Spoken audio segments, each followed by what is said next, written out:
Hey Young Turks, this is Nomiki Konst. I am here in our YouTube space in Chelsea, in New York City, with Representative Khanna, who's come in for the day in New York, wants to speak to you guys and answer your questions about the state of affairs in Washington. Representative Khanna is from the 17th District in California, which is mainly Silicon Valley in Northern California. You're a freshman congressman. Yes. You've learned a lot. We've interviewed you. Well, it's been great to chat again. Yeah, thanks for coming. No, thanks for having me back. So I figured before we go into questions, as we wait for the audience to grow, which I will be chiming in on here, checking in every once in a while. Great. So I hope you don't take tech, offense like to that. My district. Exactly, your district. Let's talk about that. Your district has a lot of, it's technology. There are a lot of young people there. There are. Are you feeling the energy in your district when you go to these town halls?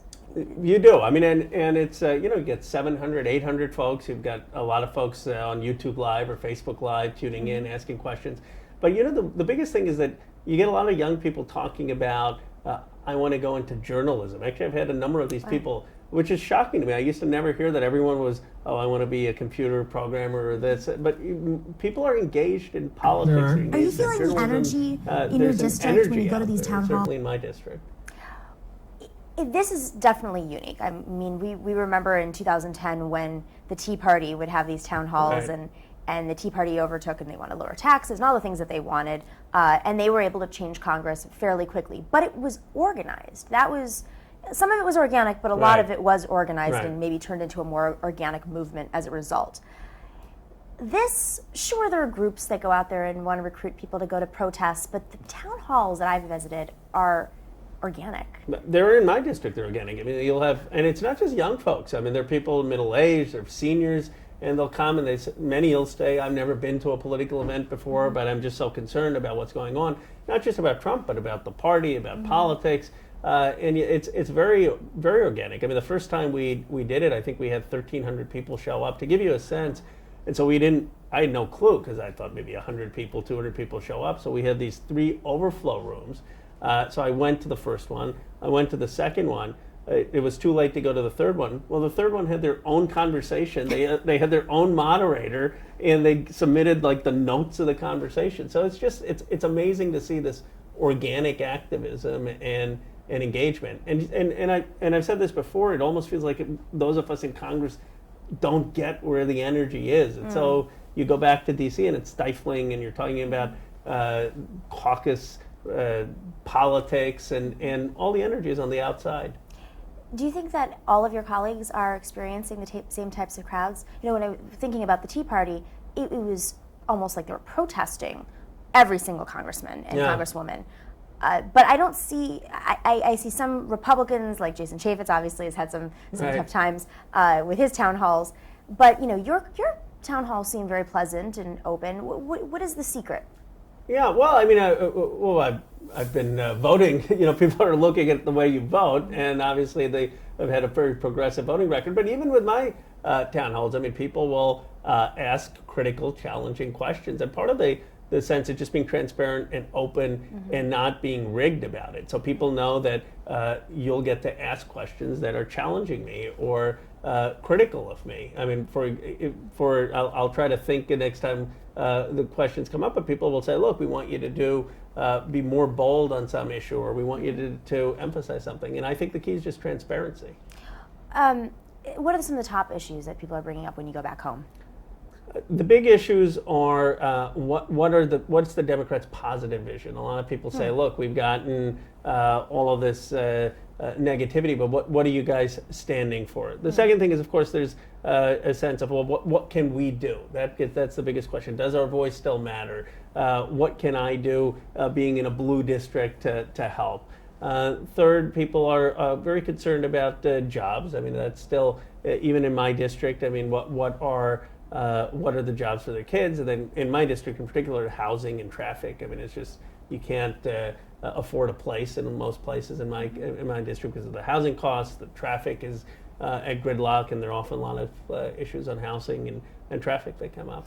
When you talk about this type of message, the uniform message that's coming out of the party, earlier today I was watching The Morning Joe, and you had the chair, Senator Van Hollen, who chairs the Senate committee, talking about the message. And Joe Scarborough, the host, was pushing back, saying, I think that Democrats have been focusing too much on identity politics, and it's actually pushed away a lot of more conservative voters who would be in the loop. And Senator Van Hollen said that the great unifier is when we talk about economics. Mm-hmm. I don't necessarily think that they were saying different things, right. But just that conversation alone showed that there are so many different strategies to attracting the voters that Democrats have lost.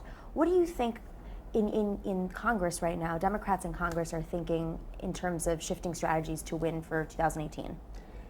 I think the lead message has to be jobs and better wages. I mean, folks feel that the economy hasn't worked for everyone, that people who are understand or have taken advantage of technology or globalization, they're doing well, but a large part of the country has been left behind. And what are the opportunities for them, especially as we have an age of robots and artificial intelligence and driverless cars? Part of it is being honest with people out there that, look, there are things that are changing the job market. And then what are the skills that folks are going to need, and what are the efforts to have these jobs, and then making sure that the gains aren't just going to corporations but are going to middle-class families. I mean, to the extent the Republican message is less taxes and less government, ours should be good jobs and better wages. We should have to be a party of jobs and wages. That doesn't mean, though, that we don't talk about all the other issues. I mean, obviously there are issues of police brutality, there are issues of folks being deported, dreamers being deported, of injustices of people's rights being violated. I mean, it has to be a comprehensive vision, and we shouldn't shy away from that. But I think the lead message has to be jobs in the economy. Shifting a bit, but tying it to our economy. You're on recess right now. There's a lot of talk about the budget and what's going to happen with the budget. The president, it's very hard for me to still say it. I almost said President Obama. President Trump has put forth a budget that increases military spending astronomically by $58 billion. It's mind-blowing. In the meantime, everything domestically has been cut that is not border patrol or police force or whatever sort of subsidies that would aid his privatization of the country. When you look at that budget as a congressman, and you don't have the majority in Congress right now, what tactics are you planning to highlight that what's going on in Syria and North Korea and Afghanistan and all these military exploits that President Trump has done in the past couple of weeks directly affect the cost of bread, people's access to health care, education, all the things that people are concerned about and they're turning out for in their town halls. Yeah. Well, and it's a great point, because this often comes up in the town halls. I mean, you're cutting Meals on Wheels. You're cutting National Endowment for the Humanities. You're cutting weatherization programs. And here you have this $54 billion increase on defense. And I'm on the Armed Services Committee, so I certainly won't be supporting that kind of increase. It's unnecessary. But what can we do? Well, one of the things Tim Ryan and I have done actually is written to the Department of Defense to go after some of the waste and the fraud and abuse. And let me give you concrete examples. I mean, there are practices where companies don't have to disclose their costs if they classify the products that they're selling the Department of Defense as commercial as opposed to in the national security. So there are cases of people jacking up these prices, 500%, 1,000%. Matt Stoller has written about the monopolies, and the monopolies are not just in the telecom industry or the airline industry, but a lot of the defense contractors and monopolistic practices that are hurting taxpayers. So before the president comes and asks for $54 billion, how about figuring out if the taxpayers are actually being overcharged and having a transparent process? And I can raise that. I have raised that. Tim Ryan has raised that because he's on defense appropriations. And we need to really hold defense accountable. Harry Truman did this in the 1940s. I mean, they saved $10 billion, a lot of money during World War II. It was bipartisan, and they went after people who were trying to profit from the war. So this is an area where I think Democrats really need to be bold. We need to oppose the spending, not just cave in, and we need to go after the abuse to taxpayers. What do you think has stopped Democrats from doing that in the past? They don't want to be seen as soft on defense, right? And one of the cases I came out with Syria just categorically opposed to those strikes for strategic reasons, not to speak about, well, they should have come to the Congress for an up or down vote. Of course they should have come to the Congress for an up or down vote. But beyond the constitutional question, what do you think substantively?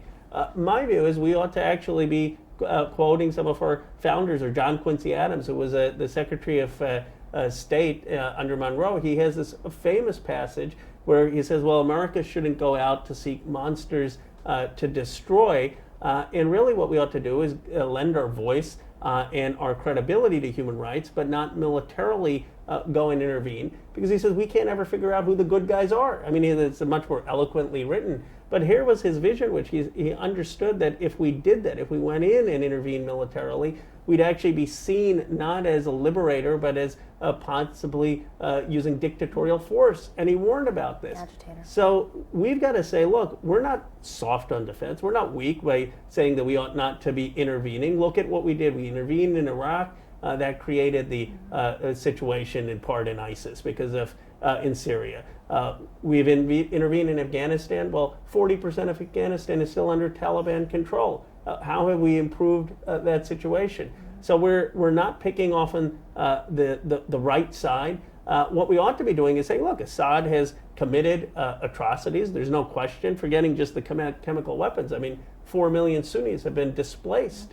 It's been systematic displacement. His father, in the 1982 massacre, killed a lot of folks. I mean, these aren't good folks, but let's call for an international tribunal. Let's call for human rights prosecution. Let's, as Quincy Adams would say, lend our voices to the moral cause, but not intervene militarily, which makes matters worse.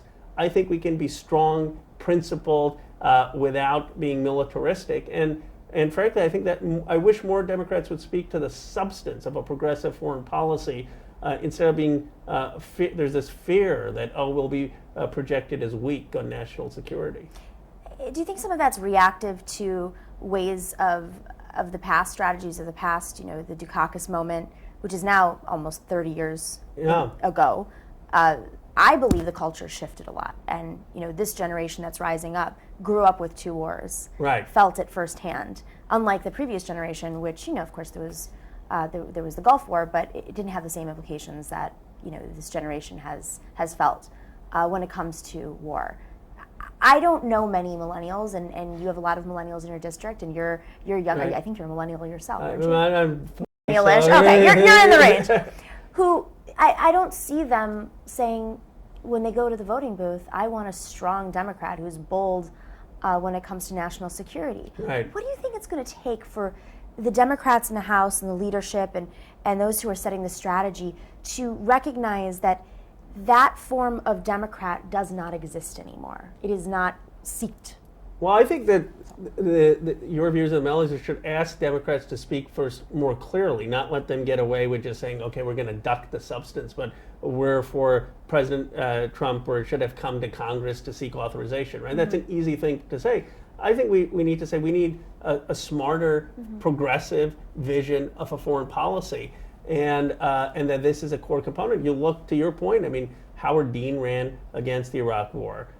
He did very, very well. Then you had Obama really running against the Iraq War against Hillary Clinton. And then you had Bernie Sanders, I think, running on we shouldn't have been in Libya, we shouldn't have be intervening in Syria, we should be getting out of Afghanistan. So you've had, in my judgment, the past 13, 14 years, really this sense of a politics, understanding we don't want to be intervening overseas with military might.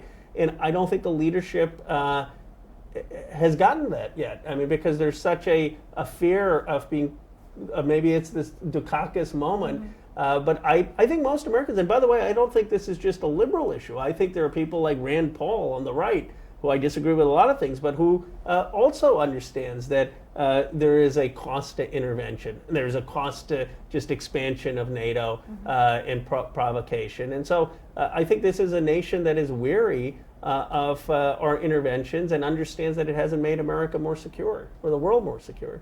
Do you think that most congressmen and women understand the dynamics of what's happening in Syria? Well, I mean, I don't know. I'm sure that they think they do, but I don't want to be critical. I just got there, Oh, come on. But the question is, do they understand all the connections? Do they understand that it was our disbanding of the Saddam Ba'athist regime that led to ISIS? That it was in part our call for regime change in the late 2011 that made Syria even more of an attractive magnet for rebel groups. That the chemical weapons, as despicable as they were, struck Al Qaeda. So it's not clear who the good guys even are in the region, and that there's been on the Assad regime really 4 million displacement of Sunnis. I mean, this has been a systemic policy that's horrific. But the response to it. Militarily, just having 59 missiles with an American label. I mean, here's what I don't get with our policymakers. I mean, do they stop to think about the story the Syrians are going to tell their kids? Right. They're not going to say America intervened because they wanted to put an end to chemical weapons, even if that may be the case. They're going to say there were 59 missiles that landed in your country with an American label. And we continue to not think about how the world tells the story about us. And it's surprising because politicians are so aware of their narrative usually about how they're perceived by others. Well, we need to be sensitive to what we're doing to perpetuate other generation of hate and that how that's not in the United States' strategic interest. Some say that the strategy for Donald Trump was that it wasn't actually to make a big impact. It was more of the headline, more of the to appear strong. You know, he's not one to walk softly and carry a big stick. Those missiles that went to the airport, the runway, you know, it was highly ineffective. Right. I mean, they were bombing the next day. Right. They were bombing the next day, and same would be said about Afghanistan when he hit a region that he says was a bunch of caves, but of course it was the most populated province in all of Afghanistan. So you think about the narrative that he puts out there and then the facts, but I don't hear Democrats giving that side, saying, you know, this is what actually happened, and we have to call him out. And to what did we change on the ground in Afghanistan, right? We know the facts that 40% of Afghanistan right now is under the control of the Taliban. The government only controls 60%. We know the Taliban is actually making deals with Russia, with Pakistan, and China.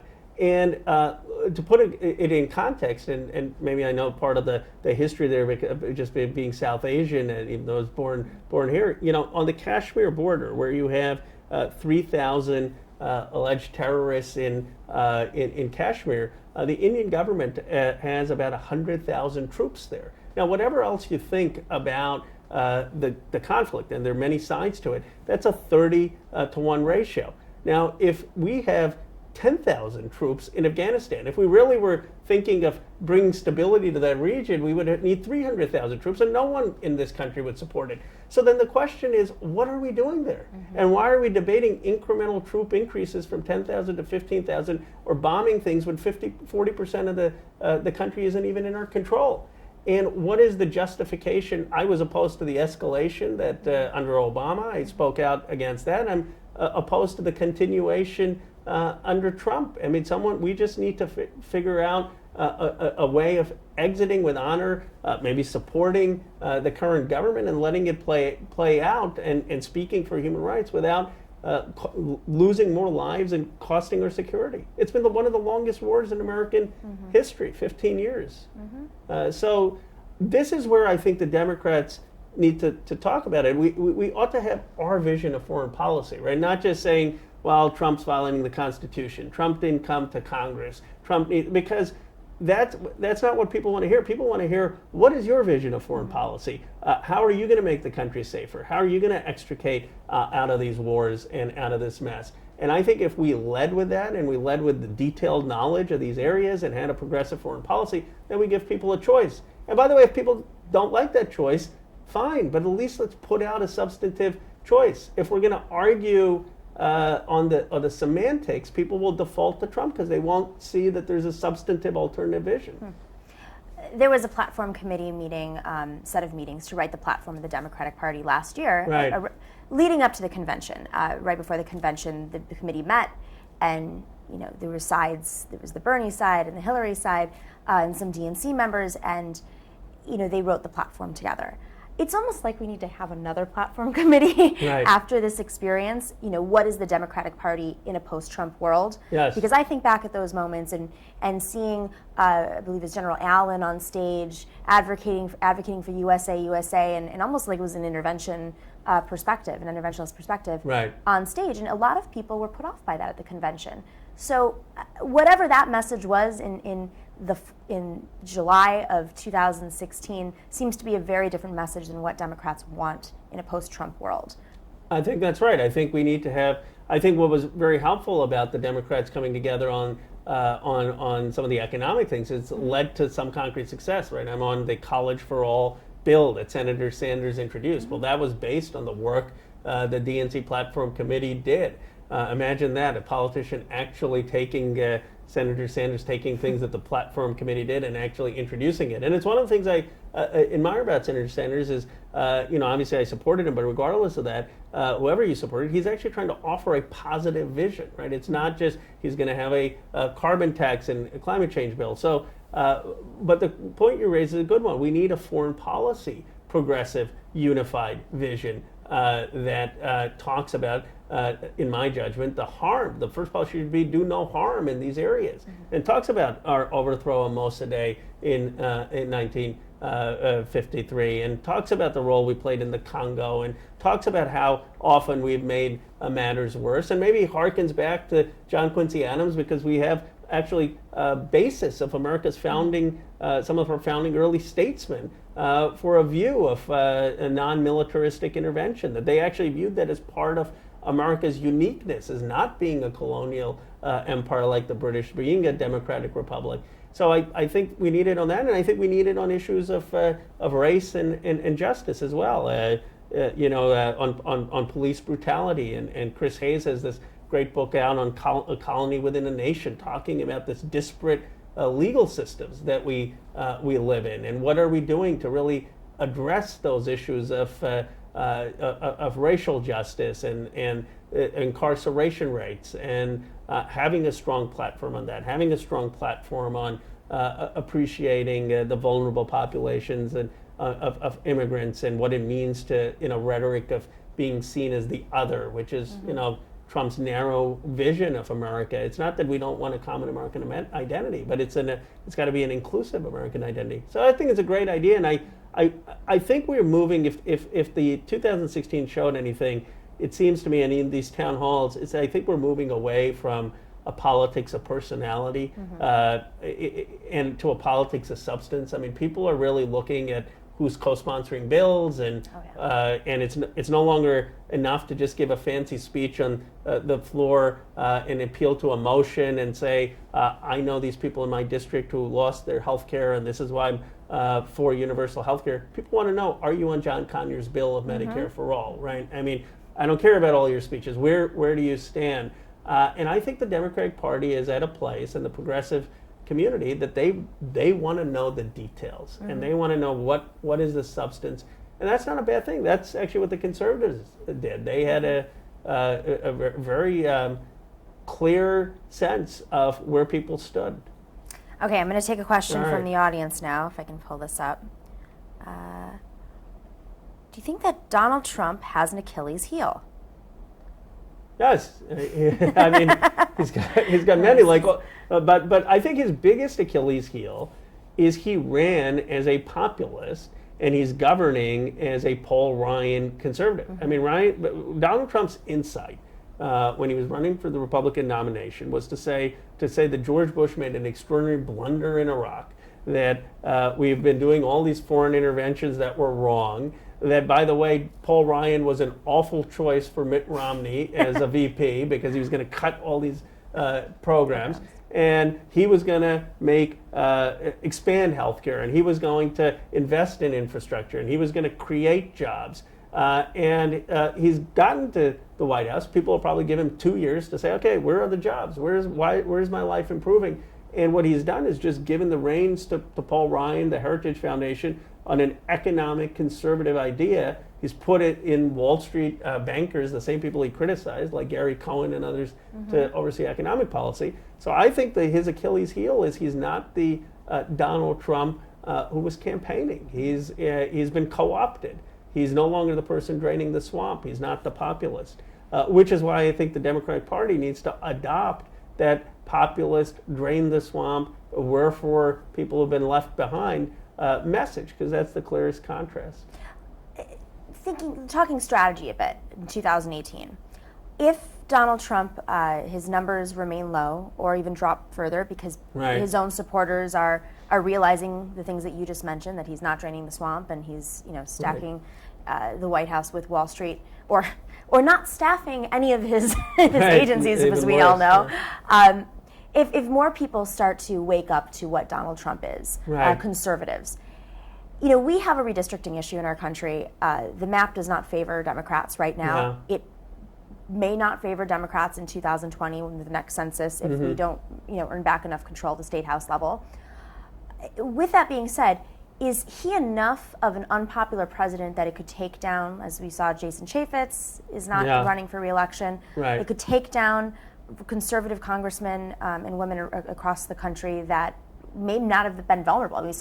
We see what's happening in Georgia right now. There are parts of the country that were never on the map for us, and they don't even need to be redrawn. And you saw that with the Kansas, with James Thompson, who came within 7 points. I mean, I definitely think there's that moment where if we have good, energetic campaigns and we've got a nationalized constituency of folks who want to defeat Trump, that there will be at least 100 seats that could be in play. And I think there's definitely a strong possibility. It's going to require, though,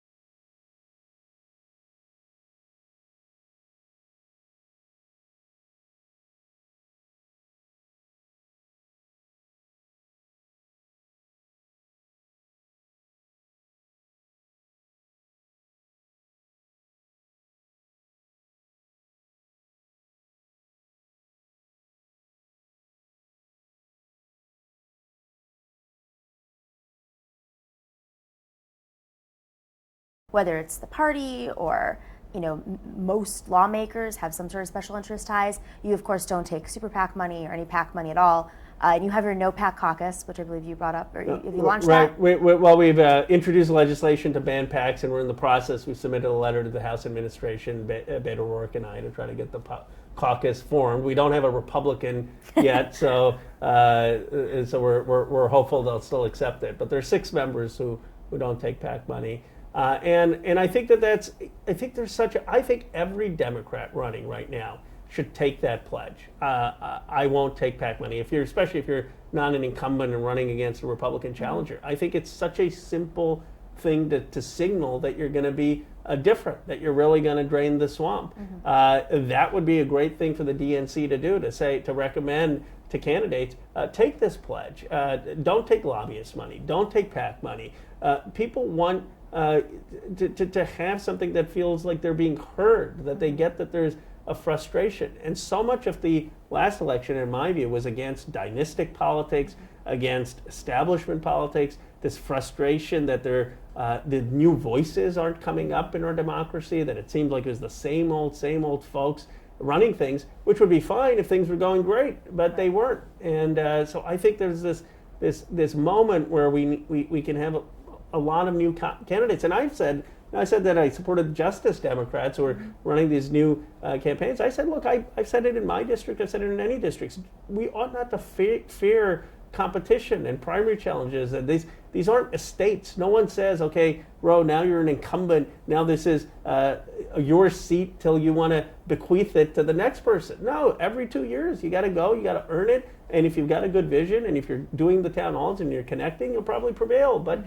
I think that's really what upset so many people. They felt that the game was rigged. And the worst mistake Democrats could make in 2020 would be to anoint candidates to be our nominee, and the worst mistake we probably could make in 18 is to anoint candidates.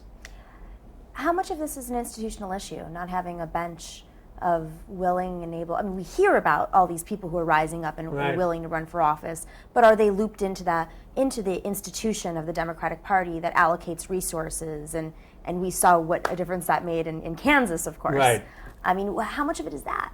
Well, I think we need to have a broader a sense of the DNC listening to the grassroots. I mean, I know Perez was saying, well, we knocked on doors and they used the voter file, but there was not funding there, right? And there was not the mobilization, and we came within 7 points, and those are exactly the types of places we ought to be mobilizing. That was the whole point of the 50-state strategy. And I don't think it's poor intent. It's just that there's maybe a disconnect. Mm-hmm. They're not on the front lines seeing where the energy is. So I think there definitely has to be more people from these grassroots community connected into the DNC to be making some of these decisions. But the great thing is now you don't actually need the institutional backing to win. I mean, you can probably coming on your show do more for your following and your support than going flying into DC and being active in your community. So I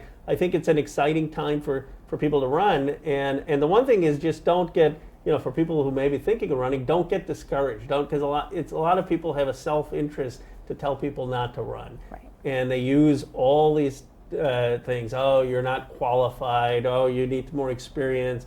Oh, you need to run for a local office first. By the way, maybe that advice is disproportionately given to women and minorities, and not to other candidates. And the reality is, none of that is really true. I mean, if experience was that important, we wouldn't be in this mess. I mean, right. what we need is just people with good values and boldness and judgment.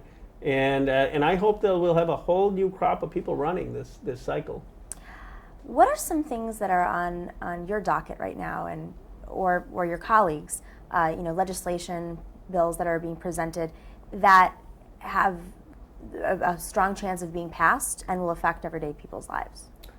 Well, on the strong chance of being passed, there's one bipartisan bill I'm working on with Will Hurd on getting folks into a cybersecurity training and apprenticeship program and a National Guard for that, because we know there are 220,000 openings in cybersecurity jobs, and that those jobs that could be for people who don't even have a college degree, and will be a job creating, and that's because it's bipartisan, it has a chance of actually passing in this Congress. On a broader thing, which is probably not going to pass, but could pass in a number of years, is this bill I'm working with Sherrod Brown, which would be $1 trillion expansion of the earned income tax credit. And the earned income tax credit is basically wage support. It's saying, look, if you're making between $30,000 and $75,000 and you have one kid or two kids and you're struggling to make ends meet and your wages have stagnated, you haven't gotten a raise for 3, 4, 5 years, you're not getting paid what you earn, and the government provides this tax credit, so you would get a raise. It would basically be a 20% raise for most working families in this country.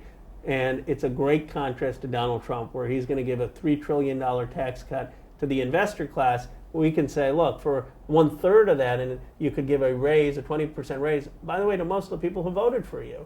And I think we need to push the envelope in offering policies and ideas that are going to make a difference to people's lives, so that when they are disappointed and they see that all these jobs that Donald Trump promised aren't back, that their cost of living is still going up, that their wages are still stagnating, and they turn to the Democratic Party, that we have some real ideas to offer. Will there be a government shutdown? I hope not, and I think, even though it would be politically a disaster for the Republicans, it's something that no Democrat should want, because every time that happens, it erodes further people's faith in government, it erodes people's faith in Congress, and for us to long term do any big things like tackling climate change, like getting college affordable, funding infrastructure. We need people to believe in government. I mean, I think in the 1960s, the faith in federal government of people thinking, does federal government do a good job, was about 70%. Now it's in the 20%. Oh, yeah. And part of that was, of course, Reagan saying government's the problem, but part of it is just people have lost faith in big ideas. They've lost faith in government not being co-opted by special interests. They've thought that government isn't working for them. And we've got, when you have things like government shutdowns, that just further erodes trust in our democracy. In terms of just how Congress is functioning right now, the makeup has changed a lot over the past couple of decades. Right. You know, it appears, based on how media reports it, that there are these two extremes. But how much of a moderate class in Congress still exists, so that you can work on bills with the other side and actually find a common ground in this post-Trump world? I think when it comes to not the big issues, there are opportunities. I mean, I'm on a bill with Kevin McCarthy, which is for tech training for veterans. I mean, who can be opposed to having veterans get training and credentialing to get jobs, right? And so, I mean, when my staff came to me with that issue, they said, Ro, do you want to get on this? I said, I'm not here. I'm here to do things that are going to help people, that are going to move people's lives forward, not to be just a partisan. And that's in part what even though I'm a Democrat, I'm not independent, I think people are drawn, they want a sense of independence, of folks who are going to do things guided by their values, aren't just going to be partisan hacks, and I think there are a lot of new members who at least have that aspiration. Now, on the big issues, there are just a lot of value differences, right? I mean, if the Republicans suddenly said, let's allow for the importation of prescription drugs, or let's expand access to college, or let's fund apprenticeships, you'd get a lot of Democrats supporting it, but they just have a very different worldview. So it seems as if the Republican Party is just more extreme than they were 20 years ago, and maybe the Democrats aren't so much. Yeah, I definitely think that's the case. I mean, I think the Republicans have become far more radicalized in not having any view of role for government. And there's some hope with some of the newer members, perhaps, that they will be able to reach across the aisle to do things, and some of them want to, but they're not in charge right now. And they're having done the big issues, they're having to toe the line of leadership. What do you think the next few months looks like in our country and in the Capitol?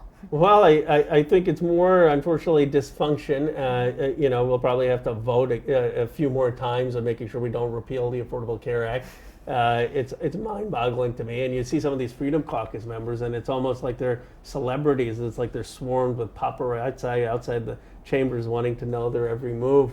But I don't see any progress on infrastructure bill. I mean, that would be something so simple if Trump were to say, I'm going to actually invest in building roads and refurbishing airports and broadband, and actually put public investment in it, or create an infrastructure bank, he'd get Democrats voting for him. But he's not doing that. He's saying, I want to give tax credits to basically billionaire developers. So I just think it's gridlock, which is not the worst thing. At least he's not going to get moved negatively on, and I think we have to be very guarded to make sure we don't have cuts in things like Meals on Wheels or foreign aid to Africa for antiviral drugs, which have saved 2 million lives. Just basic things that make us a decent, compassionate country. Congressman Khanna, thank you. It's always a pleasure. Always this was great. Fun taking some questions on live. Absolutely. Well, I look forward to being back, and it's great. I mean, part of what I enjoy about being in Congress and the opportunity to talk to you is you have real people who are the grassroots and the heart and soul of progressive politics, and I think it's more important for people in Congress to be talking to them and taking their questions than often inside the building. Well, I'm sure they appreciate it. Thank you very much. Thank you. All right. That's a wrap, guys.